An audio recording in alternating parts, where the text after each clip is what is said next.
2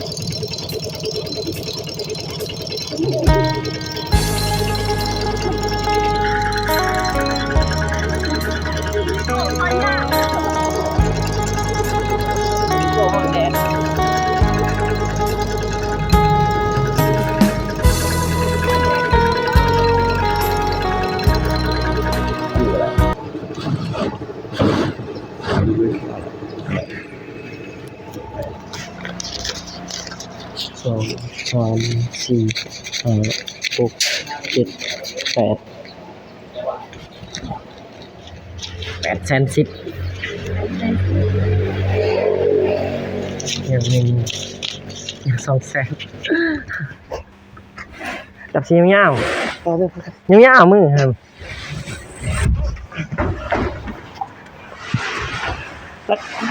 คือมันหน้ามาแผ่นเลยหน้าเลย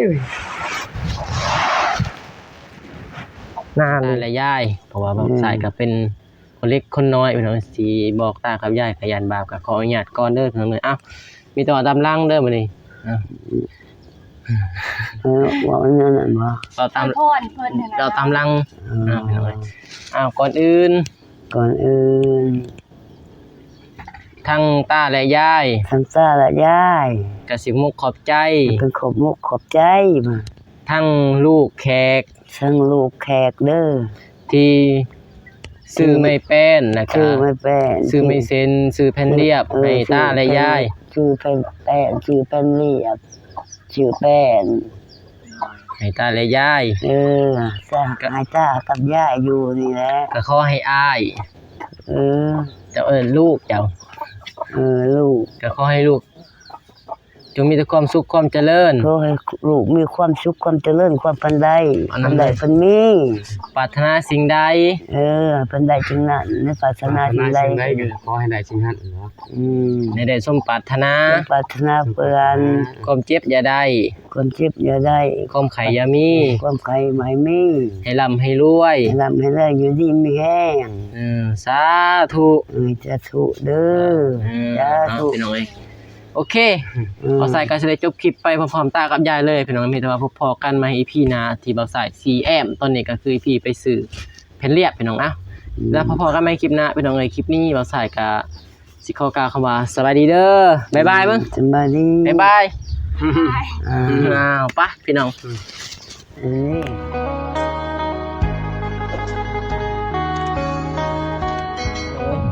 เปิดภาพมาวันนี้สายก็เลยแป้งรถเป็นที่เรียบร้อยวันนี้เตรียมโต้อาบน้ำในสิออกเดินทางไปซื้อเพนเรียบพี่น้องรถกระบะวีโก้คอยาวพี่น้องไปซื้อเพนเรียบกระบะล่าดอกประมาณอยู่9 แผ่นหรือว่า8 แผ่น9 แผ่นเนี่ยพี่น้องตามทีไร9 แผ่นไปซื้อพุ่นอยู่บ้านจุฬาเลยจักสิมีระบอกก็ลองไปถามมึงไปถามกันนะตอนนี้ครับกราบทักทายสบายดีเด้อพ่อแม่พี่น้องเมื่อสักครู่ทุกคนบ่ว่าจะอยู่ภายในหรือว่าต่างประเทศก็กราบทักทายสบายดีพี่น้องเข้าสู่ช่องบ่สายแนลคือเก่าคือเดิมพี่น้องเอ้ยไปบ่ลายเตรียมโตเลยติดจักรมันจะติดหรือบ่รถนี่ก็บ่ได้ติดตั้งแต่เช้ามื้อไหนพี่น้อง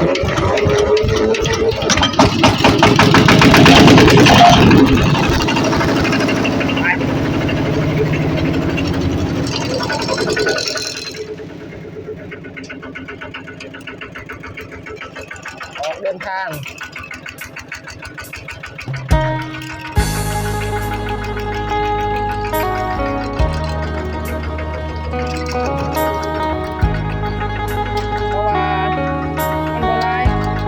ส่งอยากเขาว่าส่ง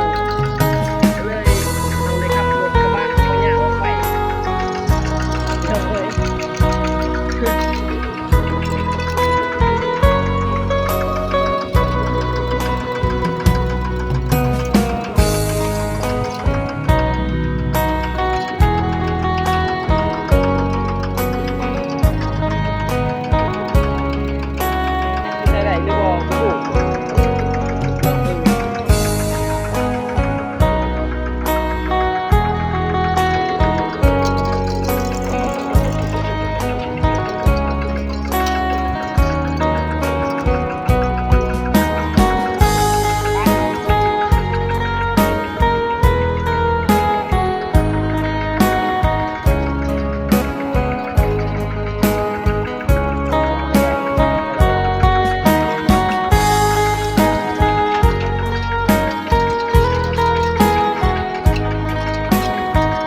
ผ่นเท่าไหร่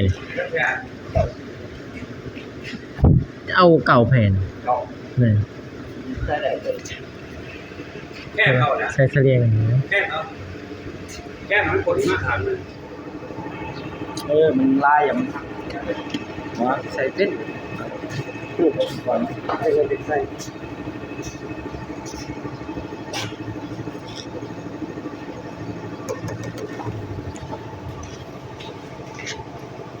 อย่ามันหัก ได้เลยแข่งเอา ถ้าตะแข้งแล้วมันลายอย่ามันหัก เก่าแพงมันบ่ได้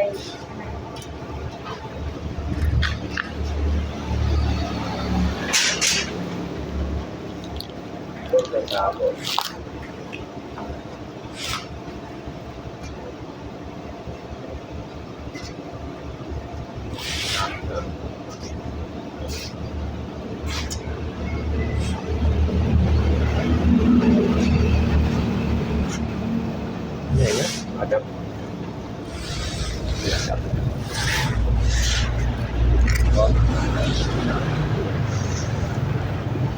อะไรอย่ามันหักเลย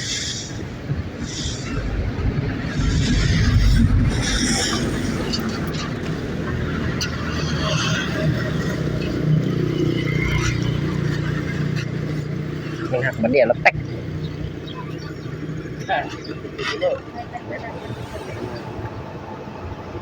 ตรงลงมาได้ที่มันหน่อยหมก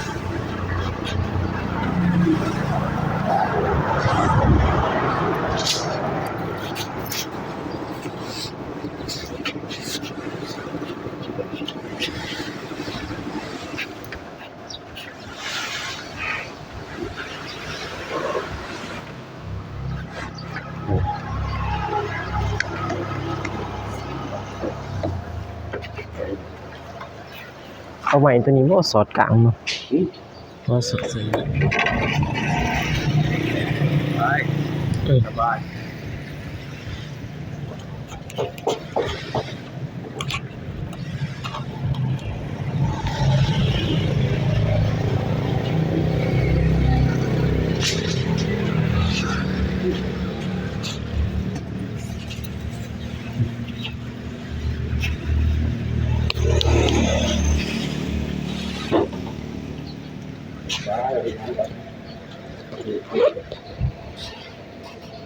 เท่าใดดอกหมด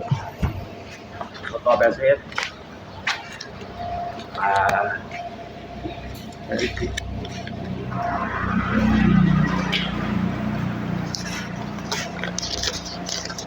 สองสามสี่ห้าหกเจ็ดแปด810,000ยังมียัง200,000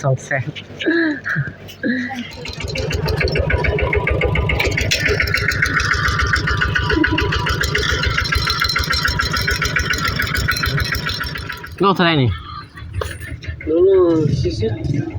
40เอา20,000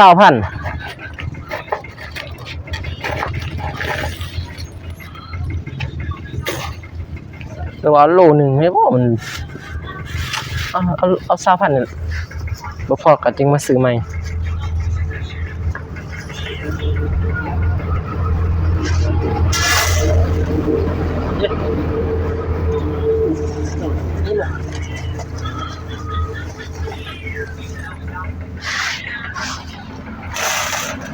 โอเค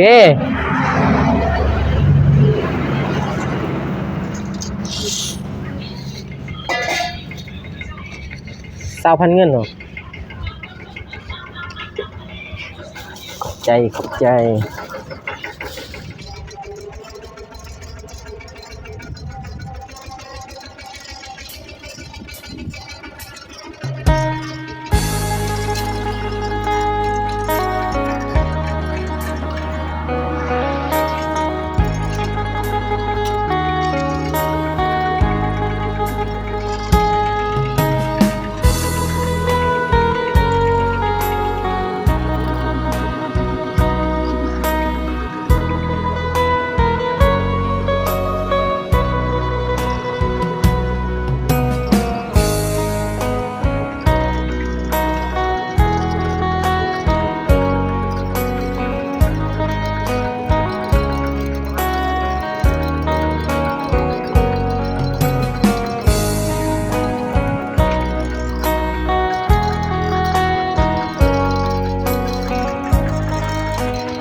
พี่น้องฮอดบ้านตากับยายเป็นที่เรียบร้อย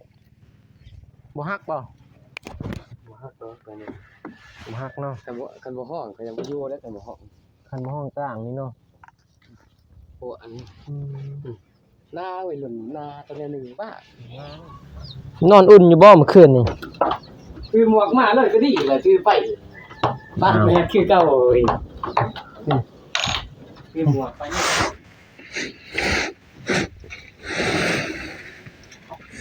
จับหั่นเขาเลยเขากลางเลยจับยาวๆยาวๆโอเค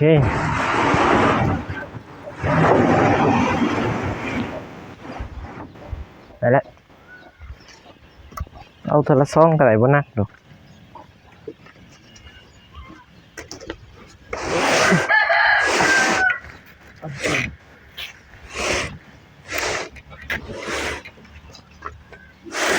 เขาเลย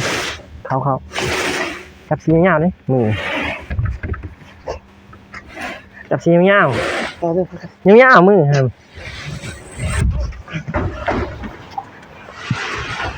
บคือมันหน้ามาแผ่นเลย นานเลย หน้าเลยเอาหนึ่งนักเผื่อเลย อย่ามันฮักอี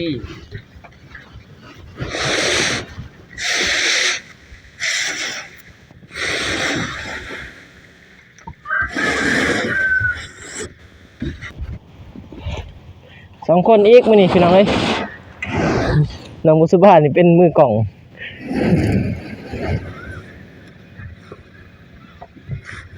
จับใส่กล้องแบบนี้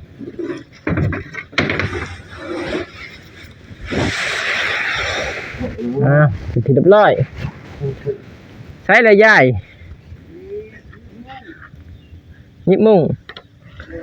มาเบิ่งเต้นี่ถือใจอยู่บ่นี่มาเบิ่ง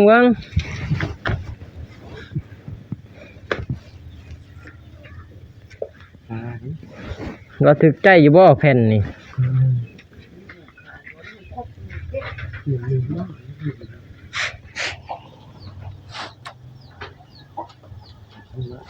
สวัสดีเด้อ ได้ยิน ติดใจอะไรตัวนี้ค่ะมีร่มเขาเลย คักบ่ ครับแล้ว สิมาแจ้งยายเลย เออ แจ้งอันนี้ก็เป็นเงินจากอ้ายเอาซ้ายอ้ายแขกอยู่สหรัฐฝากมาซื้อแผ่นเรียบแต่ว่าตอนนี้สิมาแจ้งให้ยายฮู้มื้อนี้ก็ว่าซ้ายก็สิแอมดอกแต่สิแจ้งยายก่อนเพราะว่าตอนนี้มันก็เงินที่ว่าอ้ายฮักบ่ซ้ายและอ้ายแขกอยู่สหรัฐได้จอแล้วก็หมดแล้วเงินสิมาแจ้งยายถ้าว่า แม่แหละมืดนี่แหละ ถ้าว่ามีงบอีกก็สิใส่นี่แต่ว่าทางอ้ายเพิ่นก็ยังบ่ทันฮู้ว่าสิต่อเติมบ่ก็รอท่าเบิ่งแต่ว่าถ้ามีผู้ใหญ่หรือว่าผู้ใหญ่ใจบุญ มีท่านเป็นแล้ว อื่นอีกอยากยื่นมือเข้ามาช่วยก็มาช่วยยายภายในเด้อเพราะว่าอีต้นยาย โดย เดี๋ยวเอ้ยเอ้านั่งใช่มีแนวนั่งเนาะนั่งในนี่เอ้านี่ได้นั่งทางนี่อินนั่งเบิ่งแม่เอ้าพี่น้องเอ้ยก็ครบหน้าครบตาบัดนี้ทั้งตาแล้วก็ยายแล้วก็ลูกชายพี่น้องเอ้ยก็บ่ใส่ก็สิให้ทั้งตาและยายแล้วก็ลูกขอมกขอบใจทั้งอ้ายบ่ใส่อ้ายฮักแท้ๆเพิ่นอยู่สหรัฐเพิ่นซื้ออันนี้แหละเจ้าแล้วก็พอดีหมดนี่แหละเพิ่นซื้อไม่แป้นไม่เซ็นแล้วก็แผ่นเรียบ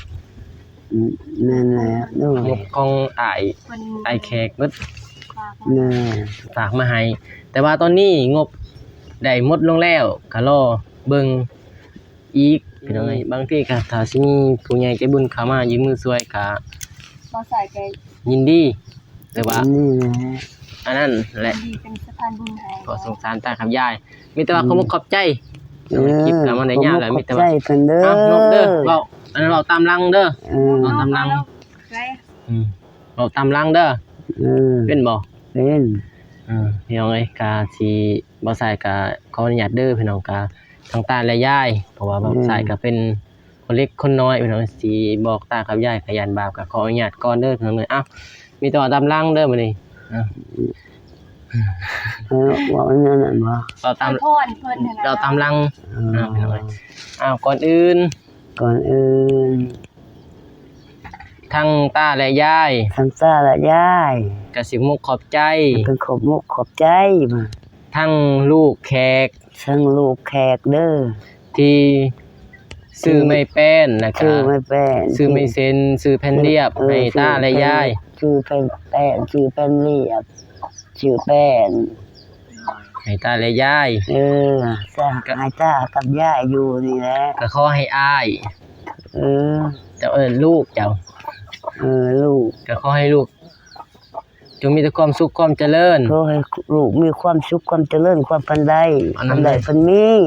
ปรารถนาสิ่งใด ปันใดจึงนั้นในปรารถนาจึงใด ขอให้ได้สิ่งนั้นเนาะ ให้ได้สมปรารถนา ปรารถนาเพื่อน ความเจ็บอย่าได้ ความเจ็บอย่าได้ ความไข้อย่ามี ความไข้ไม่มี ให้ร่ำให้รวย ให้ร่ำให้ได้อยู่ดีมีแห้ง สาธุ จะถูกเด้อจะ เอา ถูก พี่น้องเอ้ยโอเคเอาใส่ก็สิได้จบคลิปไปพร้อมๆตากับยายเลยพี่น้องมีแต่ว่าพอๆกันมาให้ EP หน้าที่เบาใส่ CM ตอนนี้ก็คือ EP ไปซื้อแผ่นเรียบพี่น้องแล้วพอๆกันมาคลิปหน้าพี่น้องเอ้ยคลิปนี้เบาใส่ก็สิขอกล่าวคำว่าสวัสดีเด้อบ๊ายบายมึง สบายดี บ๊ายบาย อ่า อ้าวไปพี่น้อง เอ้ย